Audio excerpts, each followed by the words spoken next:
Hai Sob, gue Faisal. Gimana kabar kalian semua nih? Harus tetap jaga kesehatan, tetap semangat ya di tengah pandemi ini. Oke, hari ini gue mau bikin video soal smartphone terbaru Oppo, yaitu Oppo Reno 4.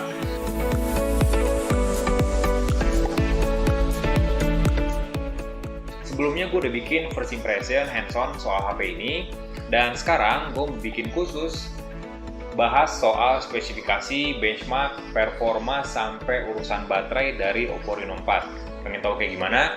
Mending tonton terus. Yuk!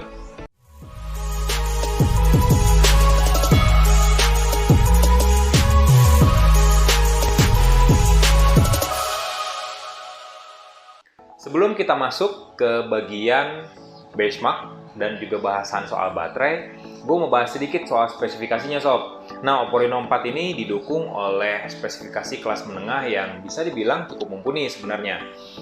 Snapdragon 720G yang ada di Oppo Reno 4. Nah, Snapdragon 720G ini bisa dibilang versi sedikit rendah dari 730G, tapi punya performa yang cukup bagus.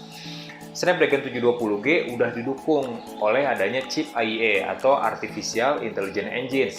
Itu gunanya apa? Gunanya adalah pertama, bikin performa smartphone ini meningkat atau mumpuni atau bagus lah ngegas saat pengguna butuhkan, misalnya saat main game atau aktivitas yang berat.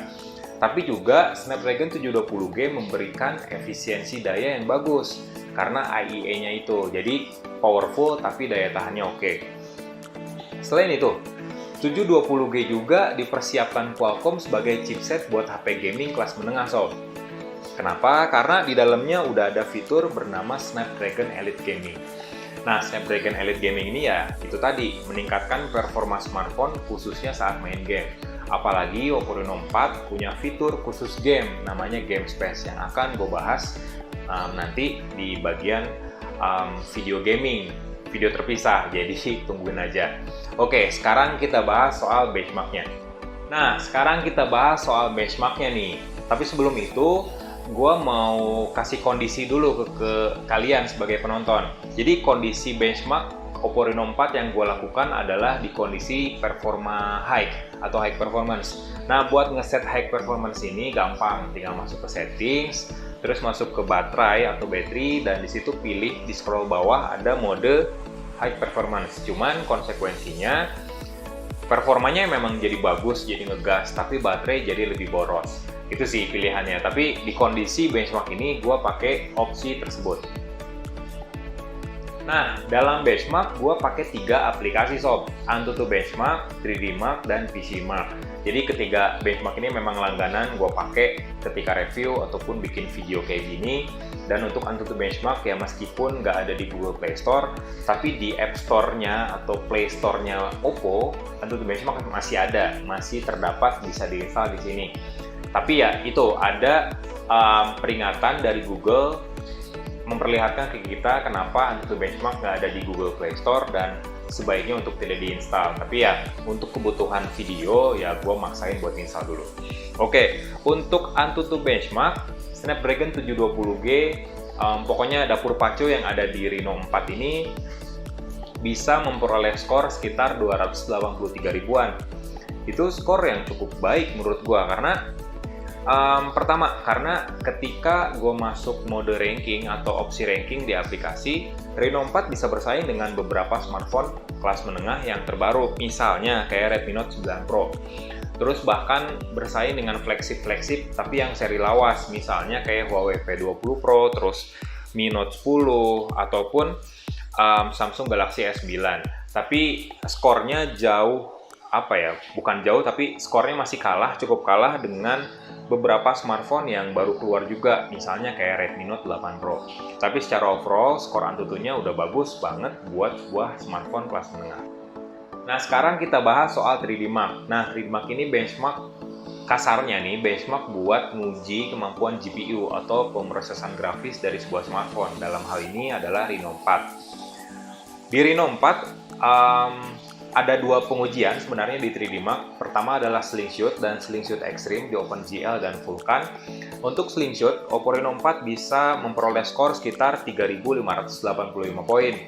Tapi untuk Slingshot Extreme di OpenGL itu 2.546 poin, dan untuk Vulkan-nya 2.358 poin. Nah, kalau dikomparasi, jadi ada menu komparasi di 3D Mark, Reno 4 sedikit lebih baik di pemrosesan slingshot, pengujian slingshot dengan beberapa smartphone flagship yang ada, tapi seri terdahulu. Misalnya kayak Huawei P30 yang pakai Kirin 980. Smartphone ini sedikit lebih baik dari Huawei P30 berdasarkan aplikasi 3D Mark. Tapi secara overall memang kemampuan grafis dari Oppo Reno 4 ini memang patut diacungi jempol, karena ketika gue pakai buat main game, misalnya game-game berat kayak PUBG Mobile, COD Mobile, ya nyaman aja gitu mainin game di smartphone ini. Tapi ntarlah gue bahas di video terpisah khusus bahas soal game dari Oppo Reno 4, jadi tunggu aja. Nah, sekarang PC Mark Sob. Nah, kalau PC Mark itu benchmark yang buat ngukur kemampuan smartphone kayak multitasking, aktivitas normal lah kayak chatting, bekerja, terus nampilin presentasi di layar atau multitasking lah intinya. Nah, berdasarkan benchmark yang gua pakai di PC Mark, jadi ada namanya tuh Work 2.0 Performance Benchmark. Nah, Reno 4 ini memperoleh skor 9.773 poin.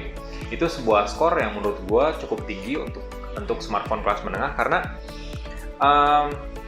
beberapa kali gua nge-review HP, misalnya HP flagship, ya skor yang bagus itu biasanya ya di atas 10.000, dan ini hampir menyentuh skor 10.000, dan itu membuktikan kalau berdasarkan skor PC Mark, jadi membuktikan kalau Reno 4 memang cocok buat dipakai aktivitas normal, multitasking, dan hal-hal normal lainnya kayak chatting dan lain-lain tanpa kendala, tanpa hambatan, tanpa lag.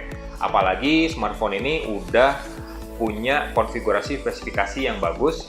Ya, pertama tadi Snapdragon 720G, terus ada juga RAM-nya 8GB LPDDR4X, terus storage-nya 128GB, baterainya apalagi 4015 mAh dengan fast charging 30W. Ya, itu semua, kombinasi itu semua yang bikin HP ini cocok banget dipakai buat sehari-hari. Nah, ini nih baterai. Karena pengujian baterai sebenarnya adalah pengujian yang penting kalau dalam review. Karena konsumen Indonesia sampai saat ini menurut gua masih mementingkan baterai sebelum dia beli HP. Termasuk gua gitu. Termasuk gua ketika pakai HP, gua pasti mikir dulu nih baterainya gede nggak nih, terus ada fast chargingnya nggak nih, karena lebih seneng aja gitu baterai daya tahannya lama dan ngisinya cepat. Nah, salah satunya ada Reno 4. Baterai Reno 4 seperti yang gue bilang tadi cukup besar kapasitasnya 4015 mAh, terus didukung juga dengan VOOC Flash Charge generasi keempat, outputnya 30W, dan Oppo sendiri ngeklaim kalau fast charging ini bisa ngisi baterai Oppo Reno 4 kurang dari 1 jam, tepatnya 57 menit. Emang bener? Nah, gua ngetes pakai battery lock. Jadi battery lock ini aplikasi yang ngebantu gua banget buat nyatet log-log atau aktivitas yang diterima oleh baterai atau yang ditopang oleh baterai.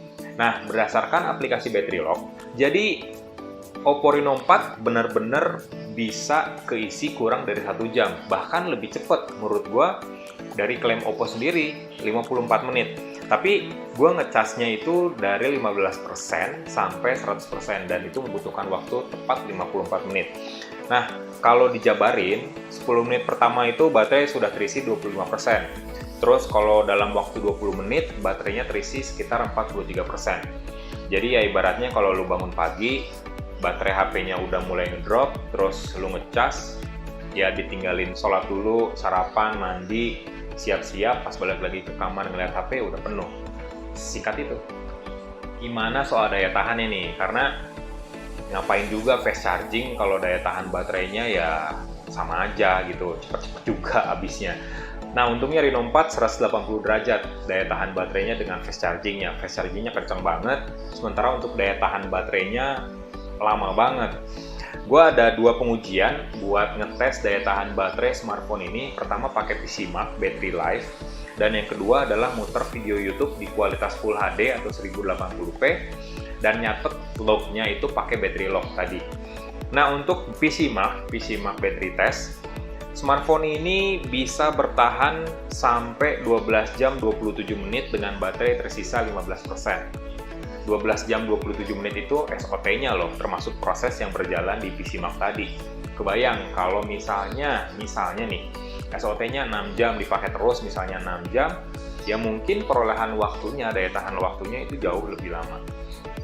Nah, untuk pemutaran YouTube tanpa henti di Full HD 1080p tadi, gua bisa muter YouTube tanpa henti hingga 14 jam 41 menit dengan baterai tersisa 10 menit. Ya, itu lama sih, lama banget.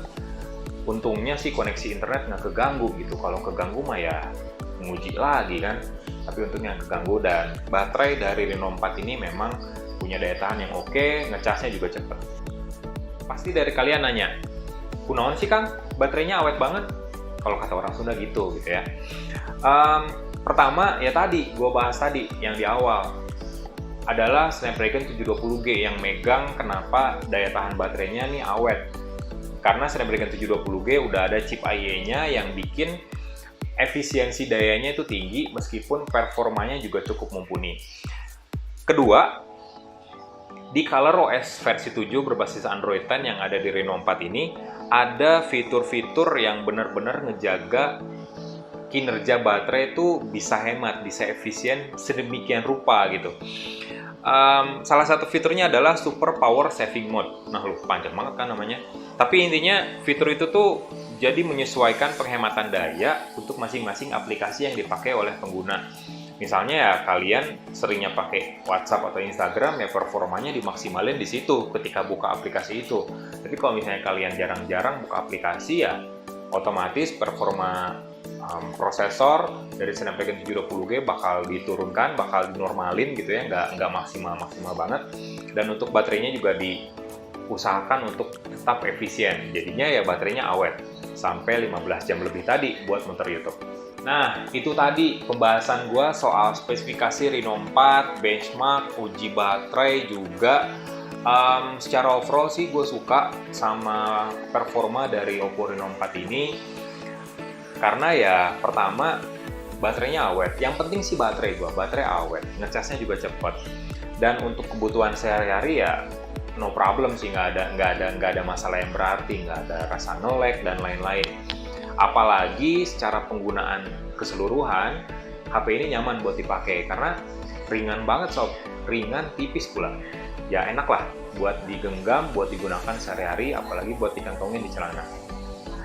Oke, gitu aja sih review performa, review spesifikasi dari Oppo Reno 4 versi Tasa TV. Mohon maaf apabila ada salah-salah kata. Like videonya, kasih komen, share jangan lupa, subscribe channel Tasa TV, follow Instagram Kaset ID, terus ikutan komunitas Kalset dengan daftar via WhatsApp yang ada di kolom deskripsi. Gue Faisal, nuhun sob.